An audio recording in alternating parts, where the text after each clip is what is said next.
ಬಂಧುಗಳೇ ನಮಸ್ಕಾರ. ತಾವಿನ್ನೂ H N Chandrashekhar YouTube ಚಾನಲ್ನ ಸಬ್ಸ್ಕ್ರೈಬ್ ಮಾಡಿಲ್ಲ ಅಂದರೆ ದಯಮಾಡಿ ಸಬ್ಸ್ಕ್ರೈಬ್ ಮಾಡಿಸಿ ಬೆಲ್ ಬಟನನ್ನು ಪ್ರೆಸ್ ಮಾಡಿ. ಯಾಕೆಂತ ಹೇಳಿದ್ರೆ ವಿಡಿಯೋಗಳ ನೋಟಿಫಿಕೇಷನ್ ನಿಮಗೆ ಆದಷ್ಟು ಬೇಗ ಬರುತ್ತೆ. ಬಂಗಾಳದ ಚುನಾವಣೆ ಸಂದರ್ಭದಲ್ಲಿ ಮೋದಿಯವರು ಒಂದು ಮಾತು ಹೇಳಿದರು, ಸಬ್ಕಾ ಸಾಥ್ ಸಬ್ಕಾ ವಿಕಾಸ್ ಸಬ್ಕಾ ಹಿಸಾಬ್. ಈ ಕಡೆ ಮಾತಿದೆಯಲ್ಲ, ಅದನ್ನು ಬೇರೆಯವರು ಬೇರೆ ಥರ ವಿಶ್ಲೇಷಣೆ ಮಾಡ್ತಾ ಇದ್ದಾರೆ. ಸಬ್ಕಾ ಸಾಥ್ ಅಂತ ಹೇಳಿದರೆ ಎಲ್ಲರ ಜೊತೆ, ಸಬ್ಕಾ ವಿಕಾಸ್ ಎಲ್ಲರ ವಿಕಾಸ, ಸಬ್ಕಾ ಹಿಸಾಬ್ ಎಲ್ಲರ ಲೆಕ್ಕ ಚುಕ್ತಾ ಮಾಡ್ತೀವಿ ಅಂತೇಳಿ. ಏನಿದು ಲೆಕ್ಕ ಚುಕ್ತಾ? ಒಬ್ಬೊಬ್ಬರನ್ನ ಥರ ಹೇಳೋಕ್ಕೆ ಶುರು ಮಾಡಿದ್ರು. ಮುಸಲ್ಮಾನರ ಮೇಲೆ ಅವರಿಗೆ ಭಾಳ ದ್ವೇಷ ಇದೆ, ಹಾಗಾಗಿ ಬಂಗಾಳದಲ್ಲಿ ಮುಸಲ್ಮಾನರ ಮೇಲೆ ದ್ವೇಷ ತೀರಿಸ್ಕೊತಾರೆ ಅಂತ ಒಬ್ಬರು ವ್ಯಾಖ್ಯಾನ ಮಾಡೋಕ್ಕೆ ಶುರು ಮಾಡಿದ್ರೆ ತಡಕಲಾಂಡಿಗಳು. ಇನ್ನು ಕೆಲವರು ಬಾಂಗ್ಲಾದೇಶಿಗರನ್ನ ಒದ್ದು ಆಚೆ ಕಡೆ ಓಡಿಸ್ತಾರೆ, ಒಂದಿನೂ ಉಳಿಯೋಕ್ಕೆ ಬಿಡಲ್ಲ ಅಂತ ಇನ್ನೊಬ್ಬರು ವಿಶ್ಲೇಷಣೆ ಮಾಡಿದ್ರೆ, ಇಲ್ಲ ಈ ಲೆಕ್ಕ ಚುಕ್ತ ಬಾಕಿ ಇದ್ದಿದ್ದು ಈ ಬಾರ್ಡರ್ ಫೆನ್ಸಿಂಗು, ಈ ರೀತಿಯ ಇಂಟರ್ನ್ಯಾಷನಲ್ ವಿಚಾರದಲ್ಲಿ ಅದನ್ನು ಸರಿ ಮಾಡ್ತಾರೆ ಅಂತ ಕೆಲವರು ವಿಶ್ಲೇಷಣೆ ಮಾಡಿದ್ರೆ, ಯಾರ್ಯಾರು ಮೋದಿ ವಿರೋಧಿಗಳಿದ್ರು, BJP ವಿರೋಧಿಗಳಿದ್ರು, ಅವರೆಲ್ಲರಿಗೂ ತಕ್ಕ ಪಾಠ ಕೆಲಸ ಆಗುತ್ತೆ ಅಂತೇಳಿ ಇನ್ನೊಂದಷ್ಟನ್ನು ವಿಶ್ಲೇಷಣೆ ಮಾಡ್ತಿದ್ದಾರೆ. ಇದನ್ನು ಈವನ್ BJPಯವರು ಕೂಡ ಭಾಳ ಚೆನ್ನಾಗಿ ಒಬ್ಬೊಬ್ಬರನ್ನ ಥರ ವಿಶ್ಲೇಷಣೆ ಮಾಡಿದ್ರು. ಸುವೇಂದು ಅಧಿಕಾರಿ ಅವರಂತೂ ಆ ಪದವನ್ನು ಮಾತಾಡಿಕೊಂಡ್ರು, ಸಬ್ಕಾ ಹಿಸಾಬ್, 24 ಗಂಟೆಯಲ್ಲಿ ಲೆಕ್ಕ ಚುಕ್ತಾ ಮಾಡ್ತೀವಿ ಅಂತ ಹೇಳಿದ್ರು. ಇನ್ನೊಂದು ಮುಂದುವರೆದವ್ರು ಮಾತು ಹೇಳಿದ್ರು, ಸಬ್ಕಾ ಸಾಥ್ ಸಬ್ಕಾ ವಿಕಾಸ್ ಅದೊಂಥರ, ಆದರೆ ಯಾರು ನಮ್ಮ ಜೊತೆ ಇದ್ದಾರೆ ಅವರ ವಿಕಾಸ ಮಾತ್ರ. ಇಲ್ಲಿ ನೋಡಿ, ಯಾರು ನಮ್ಮ ಜೊತೆ ಇದ್ದಾರೆ ಅಂತ ಹೇಳಿದ್ರೆ ಇದು ವೋಟರ್ಸ್ಗಳ ವಿಚಾರ ಅಲ್ಲ. ಪಶ್ಚಿಮ ಬಂಗಾಳದ ದೃಷ್ಟಿಕೋನದಲ್ಲಿ ನಿಂತ್ಕೊಂಡು ಯೋಚನೆ ಮಾಡಿದ್ರೆ, ಪಶ್ಚಿಮ ಬಂಗಾಳದಲ್ಲಿ ಯಾರು ಭಾರತೀಯರು, ಯಾರು ಹಿಂದೂಗಳು, ಯಾರು ವಸಲ ನುಸುಳುಕೋರರು, ಯಾರು ರೋಹಿಂಗ್ಯಾಗಳು, ಯಾರು ಬಾಂಗ್ಲಾದೇಶಿಗಳು ಗೊತ್ತೇ ಆಗೋದಿಲ್ಲ. ಆ ಪರಿಸ್ಥಿತಿ ನಿರ್ಮಾಣ ಆಗ್ಬಿಟ್ಟಿದೆ ಅಲ್ಲಿ. ಹೇಳಿದ್ನಲ್ಲ, ಇಂದ್ರಜಿತ್ ಸಿಂಗ್ ಅವರು ಕಮ್ಯುನಿಸ್ಟ್ ಪಾರ್ಟಿಯವರು ಎಕ್ಸ್ಟರ್ನಲ್ ಮಿನಿಸ್ಟ್ರಿನಲ್ಲಿದ್ದಾಗ, ಆಗ ಸರ್ಕಾರಕ್ಕೆ ಅಧಿಕೃತ ಮಾಹಿತಿ ಕೊಟ್ಟರೆ, ನಾನು ಹೇಳ್ತಿರೋದು ಒಂದು 30-40 ವರ್ಷದ ಹಿಂದಿನ ಕಥೆ ಅದು. ಆಗಲೇ 1 ಕೋಟಿಗೂ ಹೆಚ್ಚು ಅಕ್ರಮ ಬಾಂಗ್ಲಾ ನುಸುಳುಕೋರರು ಭಾರತದಲ್ಲಿದ್ದಾರೆ ಅಂಥೇಳಿ ಸರ್ಕಾರ ಅಫಿಷಿಯಲ್ ಆಗಿ ಹೇಳಿತ್ತು. ಇವತ್ತು ಎಷ್ಟಿರ್ಬೋದು, ಅದರಲ್ಲಿ ಪಶ್ಚಿಮ ಬಂಗಾಳದಲ್ಲಿ ಎಷ್ಟಿರ್ಬೋದು? ಯಾಕೆಂದರೆ ಬಾಂಗ್ಲಾದೇಶ ಭಾರತದೊಳಗಡೆಗೆ ನುಗ್ಗಿಸ್ತಾ ಇತ್ತು ನುಸುಳುಕೋರನ್ನ, ಅವ್ರ ದೇಶದ ನುಸುಳುಕೋರರನ್ನು. ಅವ್ರಿಗೆ ನಮ್ಮ ಏನು ರಾಜಕಾರಣಿಗಳು, ಮಮತಾ ಬ್ಯಾನರ್ಜಿ ಅಂತವರು, ಅದಕ್ಕಿಂತ ಹಿಂದೆ CPMನವರು, ಅದಕ್ಕಿಂತ ಹಿಂದೆ ಕಾಂಗ್ರೆಸ್ ಅವರು ರತ್ನಗಂಬಳಿ ಹಾಚಿ ಅವ್ರನ್ನ ಒಳಗಡೆಗೆ ಕರ್ಕೊಂಬಂದು ಅವ್ರಿಗೆ ಡಾಕ್ಯುಮೆಂಟ್ಗಳು ಮಾಡ್ಕೊಡೋದು, ಆಧಾರ್ ಕಾರ್ಡ್ ಮಾಡ್ಕೊಡೋದು, ವೋಟರ್ ID ಕಾರ್ಡ್ ಮಾಡ್ಕೊಡೋದು, ಇವೆಲ್ಲ ಕೆಲಸಗಳು ಇದು ಒಂದೇ ರಾಜ್ಯದಲ್ಲ. ವೆಸ್ಟ್ ಬೆಂಗಾಲ್ ನಡೀತಾ ಇತ್ತು, ತ್ರಿಪುರದಲ್ಲಿ ನಡೀತಾ ಇತ್ತು, ಅಸ್ಸಾಮಲ್ಲಿ ನಡೀತಾ ಇತ್ತು, ವಿಪರೀತ ದೊಡ್ಡ ಪ್ರಮಾಣದಲ್ಲಿ. ಅಲ್ಲಿಂದ ಕಾರ್ಡ್ಗಳು ಮಾಡಿಸ್ಕೊಂಡವರು ಇಡೀ ದೇಶದ ಬೇರೆ ಭಾಗಕ್ಕೆ ರೈಲೆಲ್ಲ ಹೋಗಿ ಅಲ್ಲಲ್ಲಿ ಹೋಗಿ ಸೆಟ್ಲ್ ಆಗಿಬಿಡೋರು. ಆ ಸೆಟ್ಲ್ ಮಾಡೋದಕ್ಕೂ ಒಂದಷ್ಟು ಏಜೆನ್ಸಿಗಳಿದ್ವು, ಒಂದಷ್ಟು ಮಂಡಳಿಗಳಿದ್ವು. ಅವ್ರು ಬಂದವ್ರನ್ನ ಫಸ್ಟ್ ಎಲ್ಲಿ ಉಳಿಸ್ಬೇಕು, ಯಾವ ಮಸೀದಿಲಿ ಉಳಿಸ್ಬೇಕು, ಆಮೇಲೆ ತೊಗೊಂಡೋಗಿ ಅವ್ರಿಗೆ ಯಾವ ರೀತಿ ಬೇರೆ ಕಡೆಗೆ ಕಳಿಸ್ಬೇಕು, ಅಲ್ಲೆಲ್ಲಿ ಸೆಟ್ಲ್ ಮಾಡಿಸ್ಬೇಕು, ಅಲ್ಲಿವರೆಗೂ ಅವ್ರಿಗೆ ದುಡ್ಡು ಯಾರು ಕೊಡಬೇಕು, ಹೇಗೆ ಮಾಡಬೇಕು, ಇವೆಲ್ಲವೂ ಒಂದು ವ್ಯವಸ್ಥಿತ ಜಾಲ ಒಂದು ನಿರ್ಮಾಣ ಆಗಿತ್ತು. ಆ ಜಾಲದ ಕಾರಣಕ್ಕೋಸ್ಕರನೇ ನೋಡಿ, ಇಡೀ ವೆಸ್ಟ್ ಬೆಂಗಾಲ್ ತುಂಬ ಕೋಟ್ಯಾಂತರ ಮಂದಿ ಅಕ್ರಮ ನುಸುಳುಕೋರರು. ಅಮಿತ್ ಶಾ ಅವರೇನೋ ಹೇಳ್ಬಿಟ್ರು, ಒಬ್ಬೊಬ್ಬರನ್ನೂ ಹುಡುಕಿ ಆಚೆ ಕಡೆಗೆ ದಬ್ತೀವಿ ಅಂತೇಳಿ. ಆದರೆ ದಬ್ಬುವಂಥ ಕೆಲಸ ಸುಲಭ ಅಂದ್ಕೊಂಡ್ಕೊಂಡಿದ್ದೀರಾ? ಭಾಳ ಕಷ್ಟ ರೀ. ಯಾಕೆ ಅಂತ ಹೇಳಿದ್ರೆ ನೋಡಿ, 71 ಯುದ್ಧದ ಸಂದರ್ಭದಲ್ಲೇ ಕೋಟ್ಯಾಂತರ ಜನ ಬಂದ್ಬಿಟ್ರು. ಆಗಲೇ ಅವ್ರಿಗೆಲ್ಲನೂ ರೇಷನ್ ಕಾರ್ಡು ಎಲ್ಲವೂ ಕಾರ್ಡುಗಳನ್ನ ಮಾಡ್ಕೊಟ್ಟಾಗೋಯ್ತು. ಈಗ ಆಧಾರ್ ಕಾರ್ಡು ರೆಡಿ ಆಗಿಬಿಟ್ಟಿದೆ, ಆಸ್ತಿಗಳು ಕೊಂಡ್ಕೊಂಡ್ಬಿಟ್ಟಿದ್ದಾರೆ, ಇದೇ ಭಾರತೀಯರಾಗೋಗ್ಬಿಟ್ಟಿದ್ದಾರೆ ಅಂತ ಹೆಂಗೆ ಹುಡುಕ್ತೀರಾ? ಅವರು ಮಾತ್ರ ಡಾಕ್ಯುಮೆಂಟಲ್ಲಿ ಮಾತ್ರ ಭಾರತೀಯರಾಗಿದ್ದಾರೆ, ಮನಸ್ಸಲ್ಲಿ ಮಾತ್ರ ಇವತ್ತು ರಾಕ್ಷಸಿ ಪ್ರವೃತ್ತಿ ಇದೆ. ಆದರೆ ಒಂದಷ್ಟು ಲೆಕ್ಕಗಳನ್ನ ಚುಕ್ತೆ ಮಾಡ್ತೀವಿ ಅಂಥೇಳಿ ಸುವೇಂದು ಅಧಿಕಾರಿ ಹೇಳಿದರು. ಮೊದಲ ಕ್ಯಾಬಿನೆಟ್ ಒಳಗಡೆನೇ ದೊಡ್ಡ ಮಟ್ಟದ ಡಿಸಿಷನ್ಗಳನ್ನ ತಗೊಂಡಿದ್ದಾರೆ ಸುವೇಂದು ಅಧಿಕಾರಿ. ಫಸ್ಟ್ ಕ್ಯಾಬಿನೆಟ್ ಮೀಟಿಂಗಲ್ಲೇನೆ ಒಂದಷ್ಟು ಡಿಸಿಷನ್ ಕ್ಯಾಬಿನೆಟ್ ಇದರಲ್ಲಿ ತೊಗೊಂಡಿದ್ದಾರೆ, ಒಂದಷ್ಟು ಈಗಾಗಲೇ ಇಂಪ್ಲಿಮೆಂಟೇಷನ್ ಸ್ಟಾರ್ಟ್ ಆಗೋಗಿದೆ. ಅಡ್ಮಿನಿಸ್ಟ್ರೇಷನ್ ವಿಭಾಗದಲ್ಲಿ ದೊಡ್ಡ ಇಂಪ್ಲಿಮೆಂಟೇಷನ್ ಏನು ಗೊತ್ತಾ? ಅಕ್ರಮ ಗೋ ಸಾಗಾಣಿಕೆ ಮತ್ತು ಗೋಹತ್ಯೆಯನ್ನು ಕಂಪ್ಲೀಟಾಗಿ ನಿಲ್ಲಿಸ್ಬಿಟ್ಟಿದ್ದಾರೆ. ಕಂಪ್ಲೀಟಾಗಿ ಬ್ಯಾನ್ ಮಾಡೋ ಕಡೆಗೆ ಎಲ್ಲ ಸ್ಟೇಷನ್ಗಳಿಗೂ ಆರ್ಡರ್ ಔಟ್ ಆಗಿದೆ.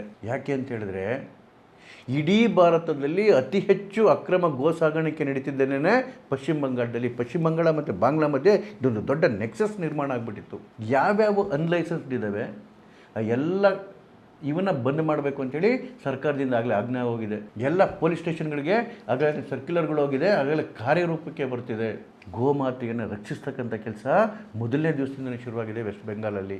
ಇನ್ನು ಕ್ಯಾಬಿನೆಟ್ ಡಿಸಿಷನ್ಗಳನ್ನ ನೋಡಿದ್ರೆ, BSFಗೆ, ಕೇಂದ್ರ ಸರ್ಕಾರಕ್ಕೆ ಬೇಲಿ ಹಾಕಲಿಕ್ಕೆ ಭೂಮಿಯನ್ನು ಹಸ್ತಾಂತರ ಮಾಡ್ತಕ್ಕಂಥ ಕೆಲಸವನ್ನು ಸರ್ಕಾರ ಮಾಡುತ್ತೆ. ಅದಕ್ಕೆ 45 ದಿವಸ ಡೆಡ್ಲೈನ್ ಇಟ್ಕೊಂಡಿದ್ದಾರೆ ಸುವೇಂದು ಅಧಿಕಾರಿ ಅವರು. ನೋಡಿ, ಹತ್ತಿರ 4,000 ಕಿಲೋಮೀಟರ್ಗಳ ಬಾರ್ಡರ್ ಇದೆ ಭಾರತ ಮತ್ತು ಬಾಂಗ್ಲಾ ಮಧ್ಯೆ. ಅದರಲ್ಲಿ ಸುಮಾರು 569 ಕಿಲೋಮೀಟರ್ ಇನ್ನೂ ಬೇಲಿ ಹಾಕ್ಲಿಕ್ಕೆ ಸಾಧ್ಯ ಆಗಿಲ್ಲ. ಯಾಕೆ ಅಂತ ಹೇಳಿದ್ರೆ, ಎಷ್ಟು ಸರಿ ಗೋಗರಿದ್ರು, ಎಷ್ಟು ಸರಿ ಕೇಂದ್ರ ಸರ್ಕಾರ ಕೇಳ್ಕೊಟ್ರು, ಮಮತಾ ಬ್ಯಾನರ್ಜಿ ಆ ಜಾಗವನ್ನು ಅಕ್ವೈರ್ ಮಾಡಿ ಕೊಟ್ಟಿರಲಿಲ್ಲ. ಕಾಂಗ್ರೆಸ್ಸವರು ಇಲ್ಲೂ ದಾರಿ ತಪ್ಪಿಸ್ತಾರೆ, ಕೆಲವು ಮೀಡಿಯಾಗಳು ದಾರಿ ತಪ್ಪಿಸ್ತವೆ. ಇದು ಕೇಂದ್ರ ಸರ್ಕಾರದ ಕೆಲಸ ಅಂತೇಳಿ ಬೇಲಿ ಹಾಕೋದು ಕೇಂದ್ರ ಸರ್ಕಾರದ ಕೆಲಸ ಆದ್ರೂ ಕೂಡ ರಾಜ್ಯ ಸರ್ಕಾರ ಅಲ್ಲಿನ ಭೂಮಿಯನ್ನು ವಶಪಡಿಸ್ಕೊಂಡು ಅದನ್ನು ಕೇಂದ್ರ ಸರ್ಕಾರಕ್ಕೆ ಹಸ್ತಾಂತರ ಮಾಡಬೇಕು. ದುಡ್ಡನ್ನು ಕೇಂದ್ರ ಸರ್ಕಾರವೇ ಕೊಡುತ್ತೆ, ಅದೇ ವಶ ಮಾಡಿಕೊಟ್ಟು ಹಸ್ತಾಂತರ ಮಾಡ್ತಕ್ಕಂಥ ಕೆಲಸ ರಾಜ್ಯ ಸರ್ಕಾರದ್ದು. ನೇರವಾಗಿ ಬಂದು ಕೇಂದ್ರ ಸರ್ಕಾರ ಬಂದು ಮಾಡಲಿಕ್ಕೆ ಆಗೋದೇ ಇಲ್ಲ. ಸುಮಾರು 7-8 ಬಾರಿ ಡಿಫೆನ್ಸ್ ಮಿನಿಸ್ಟ್ರಿ ಅಫಿಷಿಯಲ್ ಆಗಿ ಲೆಟ್ರ್ ಬರೀತು ಮಮತಾ ಬ್ಯಾನರ್ಜಿ ಸರ್ಕಾರಕ್ಕೆ, ಮೀಟಿಂಗ್ಗಳು ಫಿಕ್ಸ್ ಆಯಿತು. ಕಡೆಗೆ ಅಲ್ಲಿನ ಹೈಕೋರ್ಟು ಡೆಡ್ಲೈನ್ ಕೊಡ್ತು, ಮಾರ್ಚ್ 31, 2026 ಒಳಗಡೆ ಹ್ಯಾಂಡ್ ಓವರ್ ಮಾಡಲೇಬೇಕು ಅಂತೇಳಿ. ಆ ತಾಯಿ ಮನುಷ್ಯಲ ರಾಕ್ಷಸಲ ಗೊತ್ತಿಲ್ಲ ರೀ ಮಮತಾ ಬ್ಯಾನರ್ಜಿ, ಕಡೆಗೂ ಮಾಡಲಿಲ್ಲಲ್ಲ. ಇವತ್ತು ಆ 569 ಕಿಲೋಮೀಟರ್ಗಳು ಕೂಡ ಭೂಮಿಯನ್ನು ವಶಪಡಿಸ್ಕೊಂಡು ಸರ್ಕಾರಕ್ಕೆ 45 ದಿವಸದೊಳಗೆ ಮಾಡಿಕೊಡ್ತೀವಿ ಅಂತೇಳಿ ಕ್ಯಾಬಿನೆಟಲ್ಲಿ ಡಿಸಿಷನ್ ಆಗಿದೆ. ಪ್ರತಿ 20 ಕಿಲೋಮೀಟರ್ಗೆ ಒಂದು BSFನ ಮೇಯ್ನ್ ಕಚೇರಿಯನ್ನು 20 ಕಿಲೋಮೀಟರ್ಗೆ ಒಂದು ಸ್ಥಾಪನೆ ಮಾಡಬೇಕು ಅಂತಾಗಿದೆ. ಅದರಲ್ಲಿ ಹತ್ತಿರ 1,000 ಜನ ಸೈನಿಕರಿರ್ತಾರೆ. ಜೊತೆಗೆ ಸಣ್ಣ ಸಣ್ಣ ಔಟ್ಪೋಸ್ಟ್ಗಳು ಕೂಡ ನಿರ್ಮಾಣ ಆಗ್ತವೆ, ಸಬ್ಸ್ಟೇಷನ್ಗಳು. ಇಡೀ ಬಾಂಗ್ಲಾ ಮತ್ತು ಭಾರತದ ಬಾರ್ಡರ್ ಇದೆಯಲ್ಲ, ಅದನ್ನು ಆಲ್ಮೋಸ್ಟ್ ಸೀಲ್ ಮಾಡಿಬಿಡ್ತಾರೆ. ಪ್ರಾಬ್ಲಮ್ ಏನಿದೆ ಗೊತ್ತೇನ್ರಿ, 2017ರವರೆಗೆ ಬಾಂಗ್ಲಾ ಮತ್ತು ಭಾರತದ ಮಧ್ಯೆ ಫಿಕ್ಸ್ಡ್ ಏನು ಬೌಂಡ್ರಿ ಡಿಮಾರ್ಕೇಷನ್ಸೇ ಇರಲಿಲ್ಲ. ಒಂದು ಹಳ್ಳಿನಲ್ಲಿ ಈ ಭಾಗ ಎಲ್ಲ ಭಾರತ, ಈ ಭಾಗ ಎಲ್ಲ ಬಾಂಗ್ಲಾ. ಒಂದೇ ರಸ್ತೆ, ಅರ್ಧ ರಸ್ತೆ ಭಾರತ, ಅರ್ಧ ರಸ್ತೆ ಬಾಂಗ್ಲಾ. ಒಂದೇ ಜಮೀನು, ಅರ್ಧ ಜಮೀನು ಒಬ್ಬೊಂದು ಭಾರತದಲ್ಲಿದೆ, ಇನ್ನರ್ಧ ಜಮೀನು ಬಾಂಗ್ಲಾದಲ್ಲಿ. ಅಂದರೆ ಅಷ್ಟು ಬೇರ್ಪಡಿಸೋಕ್ಕಾಗದೇ ಇರ್ತಕ್ಕಂಥ ಹಲವಾರು ಪ್ರದೇಶಗಳು ಬಾಂಗ್ಲಾ ಮತ್ತು ಭಾರತದ ಮಧ್ಯೆ ಇದ್ದಾವೆ. ಈಗ ಅವೆಲ್ಲವನ್ನು ಡಿಮಾರ್ಕೇಷನ್ ಮಾಡಿ ಎಲ್ಲ ಕಡೆಗೂ ಬೇಲಿ ಆಗ್ತಕ್ಕಂಥ ಕೆಲಸಗಳು ಈಗ ಶುರುವಾಗುತ್ತೆ. ಇದು ಭಾಳ ದೊಡ್ಡ ಡಿಸಿಷನ್. ಮತ್ತು ಇನ್ನೊಂದು 2011ರಿಂದನೂ ಕೂಡ ಈ ರಕ್ತಸಿಕ್ತ ರಾಜಕಾರಣದಲ್ಲಿ ಹೇಳಿದ್ನಲ್ಲ, ಈ ರಾಕ್ಷಸಿ ರಾಜ್ಯದ ರಕ್ತಸಿಕ್ತ ರಾಜಕಾರಣದಲ್ಲಿ 321 ಜನ BJPಯ ಕಾರ್ಯಕರ್ತರು ಪ್ರಾಣ ಕಳ್ಕೊಂಡಿದ್ರು ರೀ. ಇವತ್ತು ಸುವೇಂದು ಅಧಿಕಾರಿಗೆ ಬಂದಿದ್ದಾರೆ. BJP ಇವತ್ತು ಅಧಿಕಾರಕ್ಕೆ ಬಂದಿದ್ದೇನೆ ಸುಮ್ಮನೆ ಬಂದಿದ್ದಲ್ಲ. 100 ಜನ BJP ಕಾರ್ಯಕರ್ತರ ಬಲಿದಾನದ ಮೇಲೆ ಈ ಸರ್ಕಾರ ಬಂದಿರೋದು.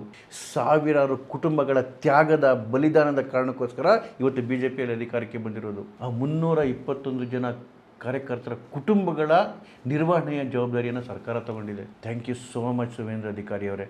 ಇದಾಗಲೇಬೇಕಿತ್ತು. ಮುಂದೆ ಆ ಕುಟುಂಬಗಳಿಗೆ ಹೇಗೆ ಸರ್ಕಾರ ಆಧಾರವಾಗಿ ನಿಲ್ಲುತ್ತೆ ಗೊತ್ತಿಲ್ಲ. ಆದರೆ ಅಷ್ಟು ಕುಟುಂಬಗಳ ನಿರ್ವಹಣೆಯನ್ನು, ಜವಾಬ್ದಾರಿಯನ್ನು ಮುಂದೆ ಅವ್ರಿಗೇನು ಸರ್ಕಾರಿ ನೌಕರಿ ಕೊಡ್ತಾರೆ, ಬೇರೆ ಬೇರೆ ವ್ಯವಸ್ಥೆಗಳು ಮಾಡಿಕೊಡ್ತಾರೆ, ಅದು ಬೇರೆ ಪ್ರಶ್ನೆ. ಆದರೆ ಸರ್ಕಾರ ಬಂದ 24 ಗಂಟೆ ಒಳಗಡೆಗೆ ಈ ತೀರ್ಮಾನ ತಗೊಂಡು ಆ 321 ಜನ ಬಲಿದಾನ ಮಾಡಿದ ಕಾರ್ಯಕರ್ತರ ಜೊತೆಗೆ ಇವತ್ತು ಅಲ್ಲಿನ BJP ಸರ್ಕಾರ ನಿಂತ್ಕೊಂತಲ್ಲ, ಒಬ್ಬ BJP ಕಾರ್ಯಕರ್ತನಾಗಿ ನನಗೆ ಭಾಳ ಖುಷಿ ಕೊಡ್ತಕ್ಕಂಥ ವಿಚಾರ ರೀ ಇದು. I am very happy. ಮತ್ತೊಮ್ಮೆ ಥ್ಯಾಂಕ್ ಯು ಸುವೇಂದ್ರ ಅಧಿಕಾರಿ ಅವರೇ. ಇದ್ರ ಜೊತೆಗೆ ಈ ಮಮತಾ ಬ್ಯಾನರ್ಜಿಯ ರಾಕ್ಷಸಿ ಸರ್ಕಾರ ಏನು ಮಾಡಿತು ಅಂತೇಳಿದರೆ, ಅವರ ರಾಕ್ಷಸ ಗೂಂಡಾಪಡೆಗಳಿತ್ತಲ್ಲ, ಈ ಗೂಂಡಾಪಡೆಗಳಿಗೆ ಒಂದು ಸರ್ಕಾರಿ ದುಡ್ಡು ಬರಲಿ ಅಂಥೇಳಿ ಅವರೆಲ್ಲನೂ ಒಂದಷ್ಟು ನಿಗಮಗಳಿಗೆ, ಪಂಚಾಯತಿಗಳಿಗೆ, ಬೇರೆ ಬೇರೆ ಮಂಡಳಿಗಳನ್ನ ಮಾಡಿ ಎಲ್ಲದರಲ್ಲೂ 100 ಜನ ಕಾರ್ಯಕರ್ತರನ್ನ ತುಂಬಿಟ್ಟಿದ್ದಕ್ಕೆ. ಸರ್ಕಾರಿ ಸವಲತ್ತುಗಳು, ಸರ್ಕಾರಿ ಸಂಬಳ, ಒಂದಷ್ಟು ಜನ ಅಂತಲೂ ಆ ವರ್ಗದಿಂದ ಆಚೆ ಕಡೆ ಹೋದ್ಮೇಲೂ ಕೂಡ ಸರ್ಕಾರದಿಂದ ರಿಟೈರ್ಮೆಂಟ್ ಬೆನಿಫಿಟ್ಸ್ ಕೂಡ ಬರ್ತಾಯಿತ್ತು. ಈಗ ಸರ್ಕಾರ ಬಂದ 24 ಗಂಟೆ ಒಳಗಡೆಗೆ ಸುವೇಂದ್ರ ಅಧಿಕಾರಿ ಅವರು ಆರ್ಡರ್ ಮಾಡಿಬಿಟ್ಟಿದ್ದಾರೆ. ಈ ಥರದ ಎಲ್ಲ ನಿಗಮಗಳ ಎಲ್ಲ ಅಪಾಯಿಂಟ್ಮೆಂಟ್ಗಳು ಕೂಡ ಕ್ಯಾನ್ಸಲ್ ಮಾಡಿ ಹಾಕಿದ್ದಾರೆ. ಬಡ ಜನಗಳ ತೆರಿಗೆ ಹಣ, ರೈತಾಪಿ ವರ್ಗದ ತೆರಿಗೆ ಹಣ, ದಲಿತರ ತೆರಿಗೆ ಹಣವನ್ನು ಈ ರೀತಿ ದುಂದು ವೆಚ್ಚ ಮಾಡಿಕೊಂಡು ತನ್ನ ರಾಕ್ಷಸ ಪಡೆಯನ್ನು ಸಾಕ್ತಾ ಇದ್ದಲ್ಲ ಮಮತಾ ಬ್ಯಾನರ್ಜಿ, ಅಷ್ಟು ರಾಕ್ಷಸ ಪಡೆಗಳನ್ನು ಈ ಸರ್ಕಾರಿ ವ್ಯವಸ್ಥೆಯಿಂದ ಒದ್ದು ಆಚೆ ಕಡೆಗೆ ಓಡಿಸಿದ್ದಾರೆ. ಜೊತೆಗೆ ನನಗೆ ಹೆಣ್ಮಕ್ಳ ಬಗ್ಗೆ ಮಾತಾಡಬಾರ್ದು ರೀ, ಆದರೆ ಮಮತಾ ಬ್ಯಾನರ್ಜಿನ ಹೆಣ್ಣು ಅನ್ಸೋದೇ ಇಲ್ಲ ನನಗೆ. ನರರೂಪದ ರಾಕ್ಷಸರಿ.